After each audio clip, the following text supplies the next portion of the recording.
آپ نے ہجرت کا واقعہ بالتفصیل اور کئی قسطوں میں سنا۔ ہجرت کا معنی اور مفہوم، ہجرت کا واقعہ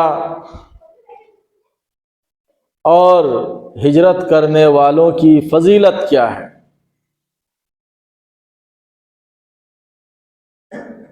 نبی صلی اللہ علیہ وسلم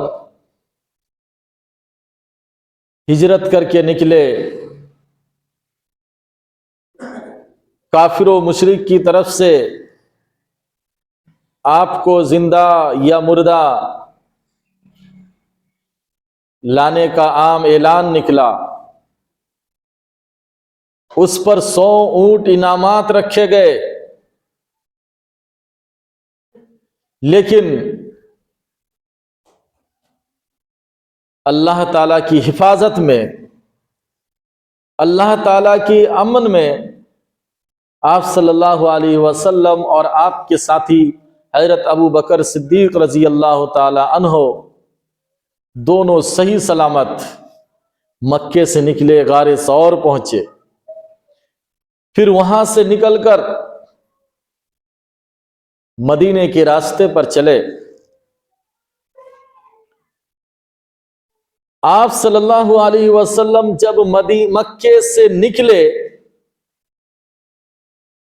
اسی وقت مدینے والوں کو خبر پہنچ چکی تھی کہ اللہ کے نبی صلی اللہ علیہ وسلم مکہ چھوڑ کر آ رہے ہیں اور ہمارے یہاں صلی اللہ علیہ وسلم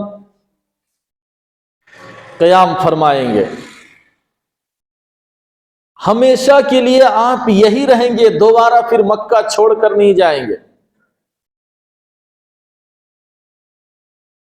جو مکہ آپ چھوڑ کر آئے وہاں دوبارہ نہیں جائیں گے، آپ مدینے میں رہیں گے۔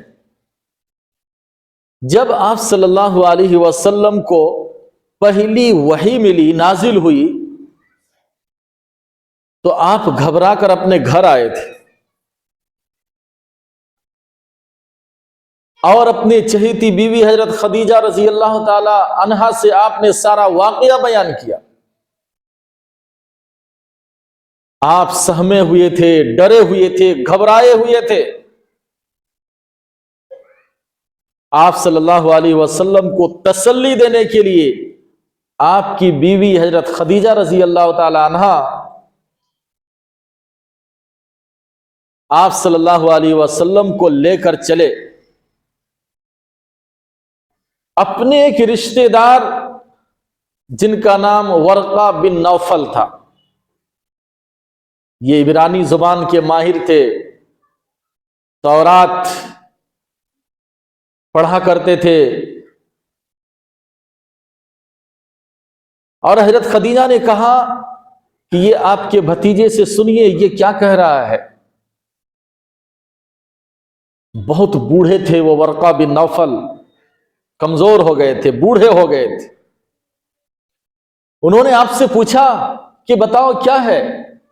آپ صلی اللہ علیہ وسلم نے پورا واقعہ بیان کر دیا کہ میں غار حرا میں بیٹھا تھا، ایک آیا مجھے دبوچا کرنے لگا، پڑھو، پھر یہ پورا واقعہ سنایا۔ تو ورقہ بن نوفل نے کہا کہ گھبرانے کی بات نہیں،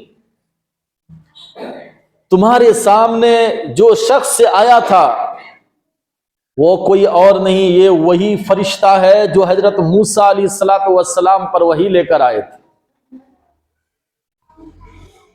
آپ کو تسلی دی کہ گھبرانے کی ضرورت نہیں، اطمینان سے رہو، اللہ تمہیں نبی بنائے گا، رسول بنائے گا۔ اور اس نے کہا کہ جب تمہاری نبوت و رسالت مکمل ہو جائے اس وقت تک اگر میں زندہ رہا تو میں بھی تمہارے دین کو قبول کر لوں گا،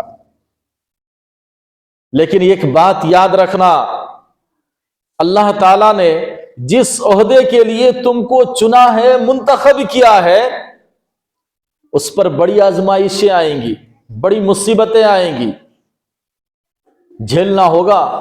صبر کرنا ہوگا. ایک وقت آئے گا کہ تمہاری قوم تم کو تمہارے وطن سے نکال دے گی. پہلے جو کچھ کہا تھا آپ اس پر نہیں گھبرائے کہ تم پر مصیبتیں آئیں گی، پریشانیاں آئیں گی، اس راہ میں تم کو سب کچھ جھیلنا ہوگا. لیکن جب ورقہ بن نوفل نے کہا کہ تمہاری قوم تم کو تمہارے وطن سے نکال دے گی، اس پر آپ صلی اللہ علیہ وسلم نے گھبرا کر پوچھا اوا مخرجی یا ہم، مجھے نکال دے گی؟ آپ کو بہت تعجب ہوا کہ میری قوم مجھے اپنے وطن سے، مکہ مکرمہ سے نکال دے گی؟ انہوں نے کہا کہ ہاں، یہی ہجرت کی طرف اشارہ تھا کہ ایک وقت آئے گا کہ تمہاری قوم تم کو تمہارے وطن سے، مکہ سے نکال دے گی. آپ صلی اللہ علیہ وسلم مکہ چھوڑ کر جانے لگے. تب بھی آپ صلی اللہ علیہ وسلم نے مکہ مکرمہ بیت اللہ کو خطاب کرتے ہوئے فرمایا تھا کہ تم میرے نزدیک اتنے محبوب ہو، اگر تمہاری قوم مجھے نہ نکالتی تو میں ہرگز تمہیں چھوڑ کر جانے والا نہیں تھا. ہر انسان کو اپنے وطن سے لگاؤ ہوتا ہے. آپ صلی اللہ علیہ وسلم کے لیے بالآخر وہ وقت آ گیا کہ آپ ہجرت کرنے پر مجبور ہوئی. اللہ تعالیٰ کا حکم ہوا، آپ ہجرت کر گئے. مختلف قسم کے واقعات پیش آئے جو آپ نے سنا. ابھی مدینہ نہیں پہنچے تھے، لیکن ہر دن مدینے کے لوگ اتنے شوق اور جذبات سے آپ صلی اللہ علیہ وسلم کا انتظار کرتے تھے. مورخین لکھتے ہیں کہ مدینے سے باہر ایک میدان تھا جس کو حرہ کہا جاتا. ہر دن مدینے والے نکل جاتے اور اس میدان میں کھڑے ہو جاتے اور آپ کا انتظار کرتے کہ کب آئے کب آئے. جب دھوپ تیز ہو جاتی تو پھر وہ لوگ واپس اپنے گھروں کو لوٹ آتے. پھر دوسرے دن نکل کر جاتے صبح اور وہاں انتظار کرتے. خوشی کا ماحول تھا پورے مدینے میں. ابھی آپ صلی اللہ علیہ وسلم راستے ہی میں ہیں، چلتے چلتے مدینے سے باہر ہی ام معبد کے 2 خیموں کے پاس سے آپ گزرے. آپ صلی اللہ علیہ وسلم اور حضرت ابو بکر رضی اللہ تعالیٰ عنہ نے کہا کہ کافی دنوں سے ہم لوگ کچھ کھائے پیے نہیں، چلو یہاں گھر دیکھ رہے ہیں یہاں اترا جائے، اور گوشت اور کھجوریں ہم لوگ کچھ خریدیں گے اور کھائیں گے اور پھر یہاں سے سفر شروع کریں گے. آپ صلی اللہ علیہ وسلم اور حضرت ابو بکر رضی اللہ تعالیٰ عنہ دونوں اترے اور ام معبد جو ایک عورت، بوڑھی عورت تھی، ان کے دروازے پر دستک دی. آپ صلی اللہ علیہ وسلم کو انہوں نے بیٹھنے کے لیے کہا. بڑی عزت کی مہمان ہے، اور اس راستے سے جتنے مسافر گزرتے آنے جانے والے انہیں کے یہاں ان لوگوں کا قیام ہوتا اور کھان پان بھی ہوتا تھا. آپ صلی اللہ علیہ وسلم نے خواہش ظاہر کی کہ اگر تمہارے پاس گوشت اور کھجور ہے تو پیسے کے بدلے ہمیں دو. انہوں نے کہا کہ اتفاق کہ آج کچھ بھی نہیں ہے، آج ہمارے یہاں کچھ بھی نہیں ہے. آپ صلی اللہ علیہ وسلم بیٹھے بیٹھے دیکھے کہ گھر کے کونے میں ایک بوڑھی لاگر کمزور بکری بندھی ہوئی ہے. آپ نے اس بکری کے بارے میں پوچھا کہ یہ بکری تنہا یہاں؟ کہا کہ ہاں، ہماری ساری بکریاں چرنے گئی ہے اور یہ چل نہیں پاتی ہے، بوڑھی ہو گئی ہے، اس لیے اسے گھر ہی میں رکھ دیتے ہیں. آپ صلی اللہ علیہ وسلم نے ام معبد سے فرمایا کہ دودھ نکالنے کی اجازت ہے؟ ام معبد نے کہا، ہنسنے لگی، کہے کہ آپ پر میرے ماں باپ قربان، یہ بوڑھی کمزور بکری ہے، دودھ دینا کب چھوڑ چکی ہے یہ؟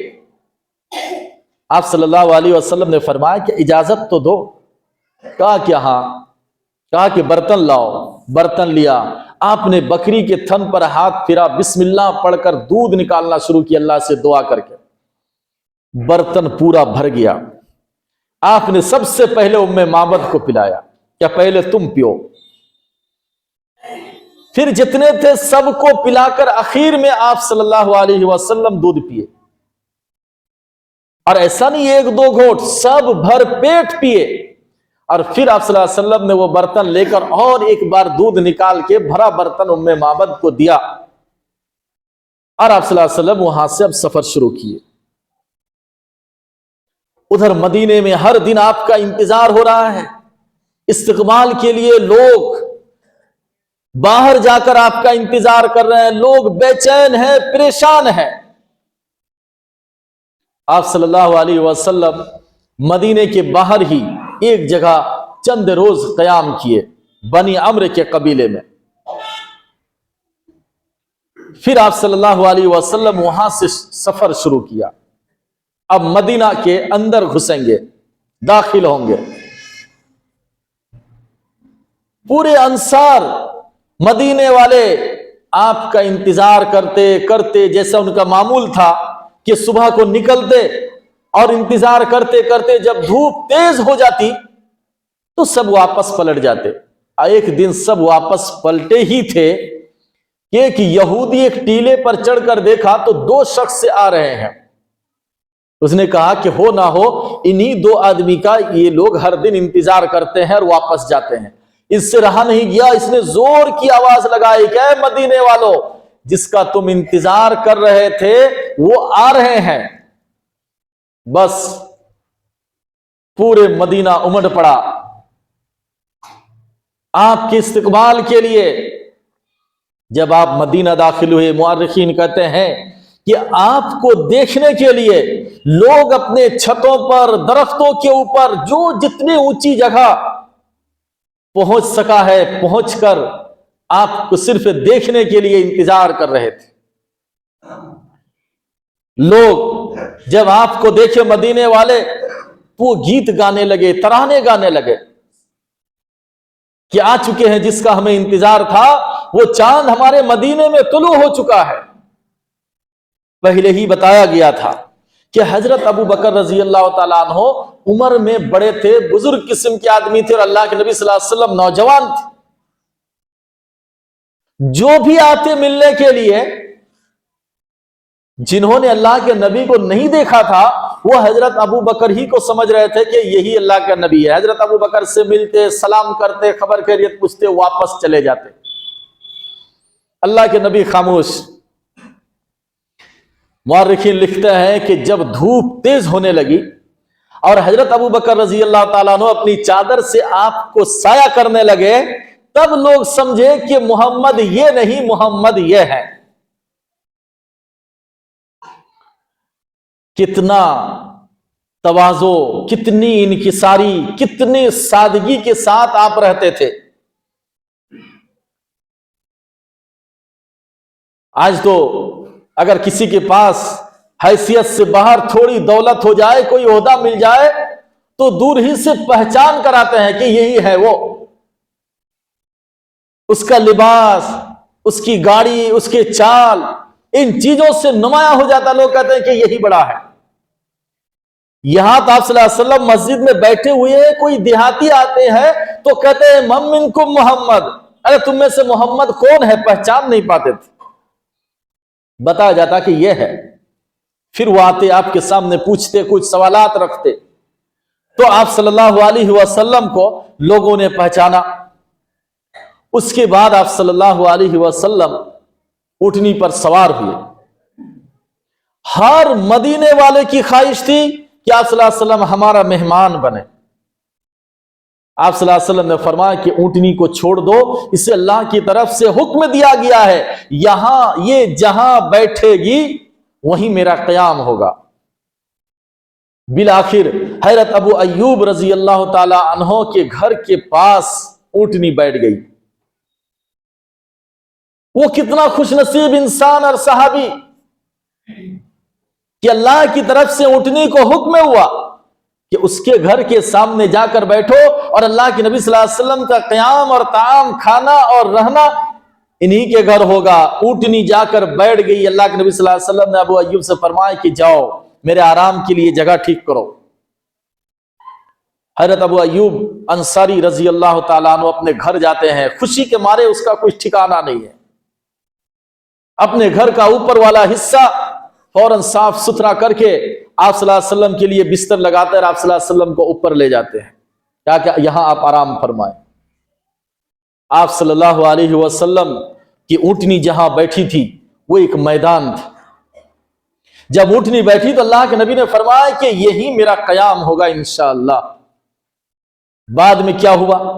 آپ صلی اللہ علیہ وسلم نے اسی جگہ مسجد نبوی کی تعمیر کی، مسجد نبوی کی تعمیر ہوئی۔ وہ جگہ 2 یتیم بچوں کی تھی، جب آپ نے وہاں مسجد بنانے کا ارادہ ظاہر کیا تو ان دونوں نے کہا کہ اللہ کے نبی ہم یہ زمین ایسے ہی دیں گے۔ اللہ کے نبی نے فرمایا کہ نہ، قیمت کے بدلے، ایسے ہی آپ نے نہیں لیا، آپ نے قیمت چکائی۔ صحابہ کرام کے ساتھ آپ نے بھی اینٹیں اور پتھریں ڈھو ڈھو کر لائے، کھجور کے تنوں سے مسجد کی تعمیر ہوئی۔ اس سے پہلے آپ صلی اللہ علیہ وسلم ایک جگہ اور ایک مسجد بنائی، مسجد قباء، جہاں پہلی دفعہ آپ پڑاؤ ڈالے تھے حضرت ابو ایوب انصاری رضی اللہ تعالیٰ عنہ کے وہاں۔ وہ دنیا کی سب سے پہلی مسجد، ہجرت کے بعد سب سے پہلی مسجد اس روئے زمین پر مسجد قباء، اور پھر وہاں سے آ کر آپ صلی اللہ علیہ وسلم نے مسجد نبوی کی تعمیر کی۔ کہنا ہے کہ آپ صلی اللہ علیہ وسلم مکہ چھوڑ کر مدینہ گئے، کبھی آپ کو احساس نہیں ہوا کہ میں یہاں کا باشندہ نہیں ہوں یا میں یہاں نیا ہوں۔ انصار مدینہ نے آپ کو کبھی اس کا احساس ہی نہیں ہونے دیا۔